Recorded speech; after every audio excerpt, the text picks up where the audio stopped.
Welcome to Reddit Psychology Tales, where real stories meet real human behavior. This story is about how a quiet misunderstanding between neighbors slowly turned into a long-term emotional tension, not because of drama, but because people often make assumptions without talking to each other. I live in a quiet neighborhood just outside Manchester. Most people keep to themselves, and the street is made up of a mix of older couples, young families, and people like me, living alone, working remotely, and not really connected to anyone around. I moved into my house 3 years ago, right before the pandemic started easing. The house is semi-detached, with a small front lawn and a bigger back garden that I don't do a great job maintaining. It's not terrible, but it's not the cleanest garden on the street either. My next-door neighbors, a couple in their 50s, have always been polite but distant.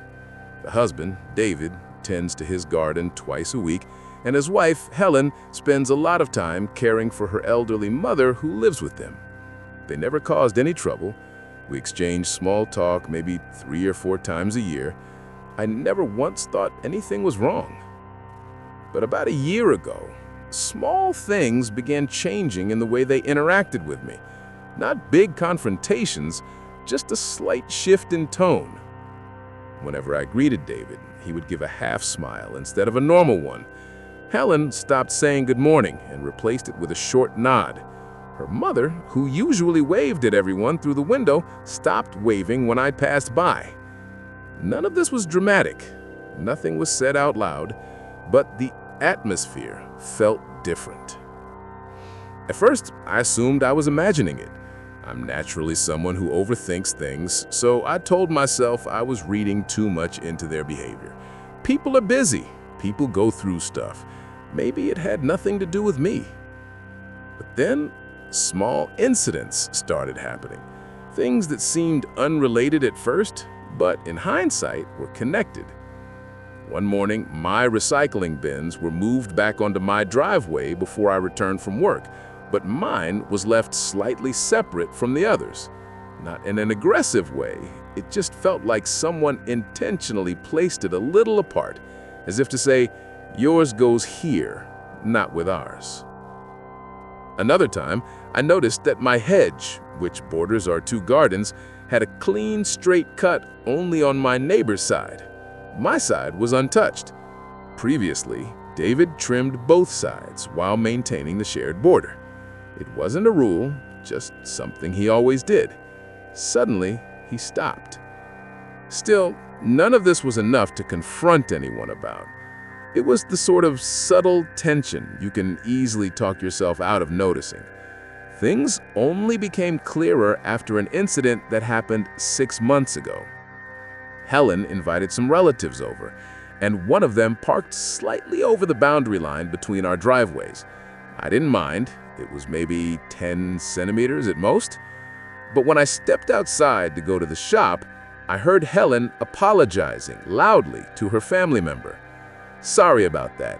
He gets upset if we park even a little on his side. I froze. Because I had never complained about their parking. Not once.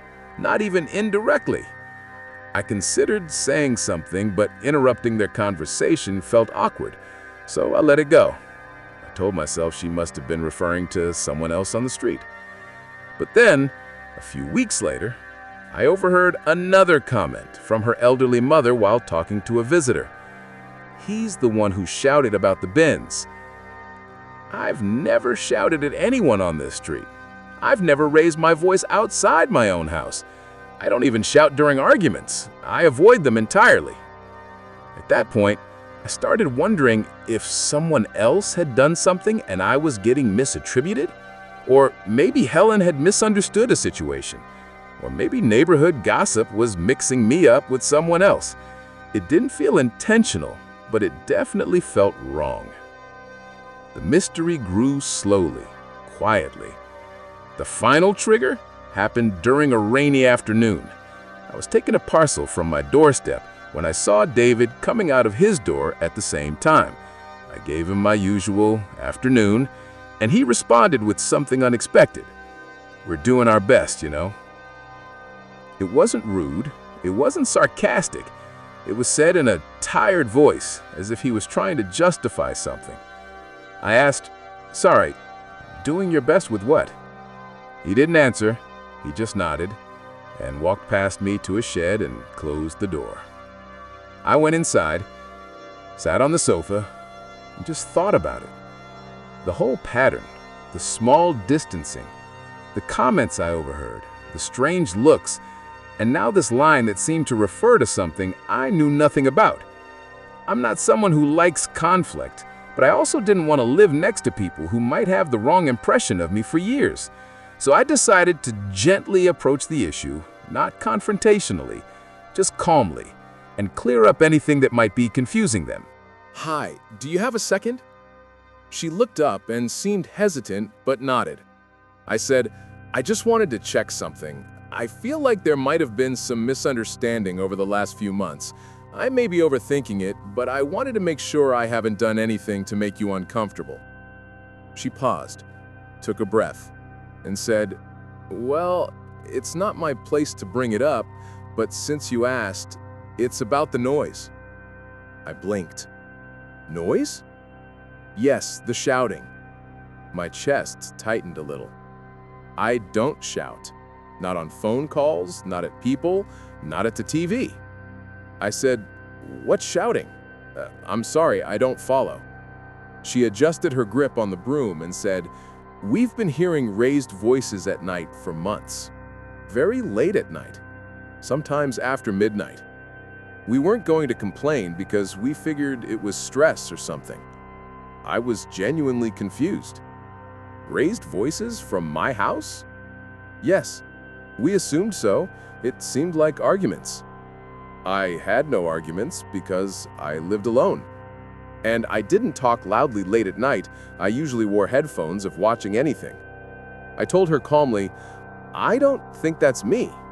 I've never had an argument at night. I'm alone." She seemed genuinely surprised. "Really? It sounded very clear.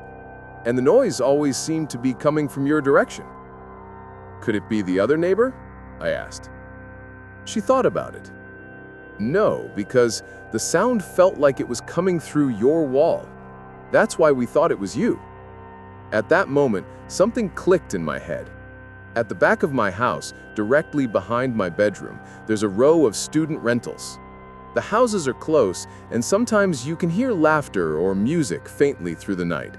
Usually it's soft, but if someone was arguing loudly outside in the back area or the alleyway, the sound could easily bounce off walls and travel. I said, "I think it might be the students behind me. Sometimes they have late gatherings." Helen looked at me with a mix of relief and embarrassment. "Oh, that could be it. We didn't consider that." She apologized for assuming. I assured her I wasn't upset. She told me they never wanted to confront me because they assumed I was dealing with something personal. And I appreciated her honesty, even though the misunderstanding had gone on for months.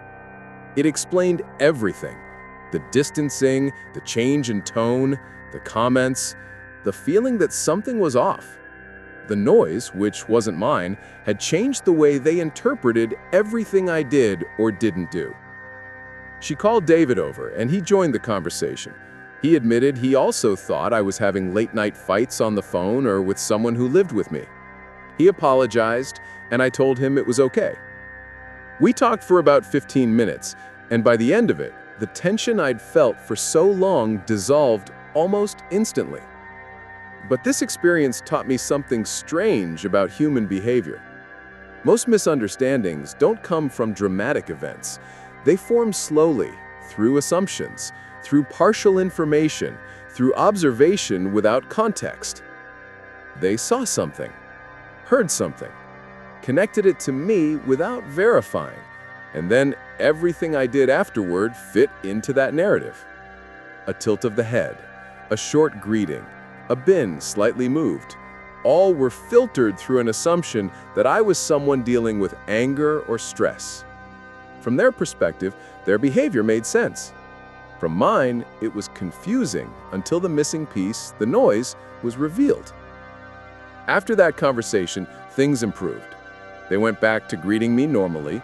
The bins went back to their usual position. The hedge got trimmed on both sides again. 2 months later, they even invited me for a small barbecue, something I never expected. I told them about the student rentals behind my house and how sound carries strangely in that area. We all agreed that sound direction in this neighborhood can be deceptive, especially with narrow garden walls and echo points. Over time, I stopped overthinking interactions and felt comfortable waving or chatting briefly when we crossed paths. This entire experience left me with a simple realization. People rarely talk about their assumptions, they just behave according to them. Small misunderstandings shape relationships more often than big conflicts. Quiet misinterpretations can build emotional distance faster than arguments. And in many cases, clearing things up doesn't take confrontation, just a calm explanation at the right time. I still hear the students sometimes, but I keep my windows shut during late nights, partly out of courtesy for my neighbors, even though the noise isn't mine. And every time I hear distant voices, I remind myself that misunderstandings don't always come from drama. Sometimes they come from echoes, literal and emotional, that people connect to the wrong source.